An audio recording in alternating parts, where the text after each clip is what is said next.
তো আমরা আজকেও আবার চলে এসেছি বইমেলায়, আমি আর ভাই এসেছি। কিন্তু আজকে অন্য একজনের বই রিলিজ হচ্ছে। কার বলে? সম্প্রদায়।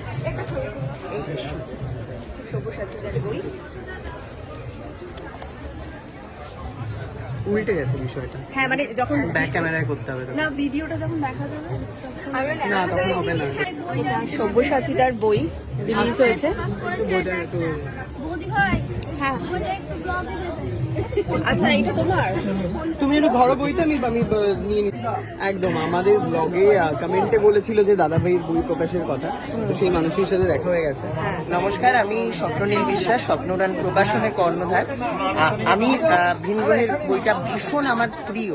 ঈশ্বর কি ভিনগ্রহ বইটা ভীষণ প্রিয়। আমি অনেক জায়গায় নানান ভাবে চেষ্টা করেছি, আজকে সামনাসামনি দাদাদের সাথে দেখা হলো। আমি চাই সব্যসাচী তার একটা বই প্রকাশ করতে, এটা আমি ভীষণভাবে প্রকাশক হিসেবে ভীষণভাবে আগ্রহী। ঠিক আছে, আমি সেটা সব্যসাচীকে বলে দেবো, কন্ট্যাক্ট করে দেবে। নেক্সট বই তোমাদের প্রকাশন থেকে বের হচ্ছে। অনেক অনেক ধন্যবাদ। আজকে বাই চান্সলি দুজনের সাথে আমার দেখা হলো, খুব খুব ভালো লাগলো আমার। দুজনকে অনেক অনেক শুভকামনা, প্রত্যেকের ইউটিউব চ্যানেলকে অনেক অনেক শুভকামনা রইল আমাদের তরফ থেকে। প্রচুর ভিড় হয়েছে। সভ্যদা, কেমন লাগছে? এত মানুষ তোমার বই কিনতে এসছে। ভালো তো লাগে, ভয় লাগে খুব, পরে যদি বলে খারাপ হয়েছে। না না, একদমই খারাপ লিখতেই পারো না, যেভাবে গল্প শোনায় আমাদেরকে, জাস্ট ইম্পসিবল। সো আপনারা প্লিজ আসুন 511 নম্বর স্টলে, বার্তা প্রকাশনী।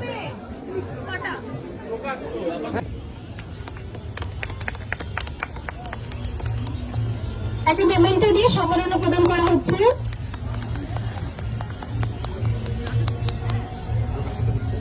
এবার আমরা ঈশ্বরকে ভিনগ্রহী বিশিষ্ট সাংবাদিক সব্যসাচী চক্রবর্তীর লেখা বই ঈশ্বরকে ভিনগ্রহী প্রকাশিত হচ্ছে। আমি একটু বই কিনতে এসেছিলাম, বই কিনতে এসে এত সম্মান আমি কখনো পাইনি। বই বেরিয়েছে তখন না হয় মানুষের সম্মান জানিয়েছে, আমি মেনে নিলাম। তো সাহেবের সাথে আমার অনেক দিনের আলাপ, কিন্তু ওই দাদার সাথে পার্সোনালি আমার কখনো আলাপ হয়নি, কখনো সামনাসামনি দেখা হয়নি। কিন্তু ডেফিনেটলি আমি তাকে চিনি, তার ব্যাপারে অনেক কিছু শুনেছি, এবং সব থেকে বড় কথা দুজনে আমরা একই নাম শেয়ার করি, জাস্ট দ্যাট আমি চৌধুরী এবং তিনি চক্রবর্তী।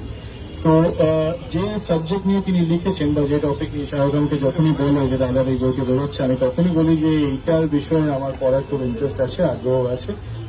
অনেকদিন আগে দানিকেনের একটি লেখা আমি পড়েছিলাম, চ্যারিটস অফ গড, এবং এই বইটি দেখে আমার মনে হলো যে হয়তো আমাদের রিলিজিয়নের বা আমাদের ভারতবর্ষের উপরে বেস করে হয়তো বেশ কিছু তথ্য এখানে পাওয়া যেতে পারে, তাই আমি এই বইটা কিনতে এসেছিলাম। কিন্তু এইভাবে যে আমাকে এত সমুদ্র দেওয়া হবে এটা আমি সত্যি এক্সপেক্ট করিনি। তো অনেক অনেক ধন্যবাদ রঙ্গলাম থেকে, এবং আশা করি আপনাদের পরিবারে খুব ভালো কাটবে। Thank you.